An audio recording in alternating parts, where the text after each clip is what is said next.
ഈ ചാടിക്കിടന്ന് പോകുന്നത് വേറെ എങ്ങോട്ടല്ല ഗൈസ്. നല്ലൊരു കാഴ്ച കാണാനാണ് വിത്ത് മീ. വിത്ത് മീയ ഇംഗ്ലീഷ് ഒക്കെ തുടങ്ങിയല്ലേ? ഇതുപോലെയുള്ള അടിപൊളി കാഴ്ചകൾ കാണാനാണ് ഞങ്ങൾ ഈ മതിൽ ചാടിയത്. അങ്ങനെ ഞങ്ങൾ ഡബ്ലിൽ നിന്ന് ബ്രേയിലോട്ട്.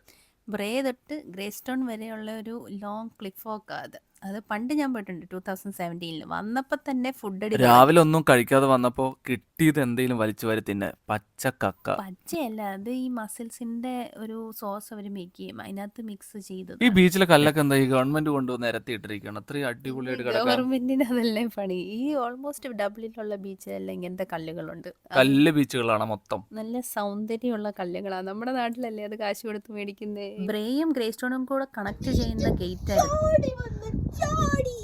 പണ്ട് ഈ ഗേറ്റ് ഓപ്പൺ ആയിരുന്നു. അപ്പം ഞങ്ങള് ബ്രേ തൊട്ട് ഗ്രേ സ്റ്റോണിന്റെ ഒരു പകുതി വരെയോളം പോയിട്ടുണ്ട്. ഇപ്പൊ ഈ ഗേറ്റ് അടച്ചിട്ടേക്കുക, എന്തോ കല്ലുകൾ വീഴുന്നുണ്ടെന്നൊക്കെ പറഞ്ഞു. ഗേറ്റിൽ നോ എൻട്രി ഒന്നും എഴുതാത്തതുകൊണ്ട് ഞങ്ങൾ ഒന്നും നോക്കിയില്ല, എടുത്ത് ചാടി. പോരാത്തതിന് അവിടെ കുറച്ച് ഐറിഷുകാർ വന്നിട്ടുണ്ടെന്ന് അവർ പറഞ്ഞു നിങ്ങൾക്ക് ഇഷ്ടം ഉണ്ടെങ്കിൽ പോവാ.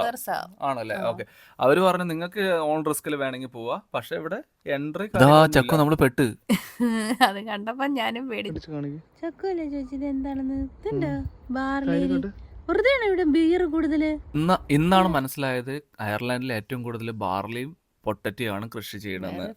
അങ്ങനെ പാലക്കാട് നിന്നുള്ള ഒരു ആഗ്രഹമായിരുന്നു മലയും കടലും ഒരുമിച്ച് കാണുന്ന. അത് അങ്ങനെ അവസാനം സാധിച്ച് നേരെ റിട്ടേൺ ഡബ്ലിനിലോട്ട്. Back to Tara Street. താരെങ്കിൽ താര.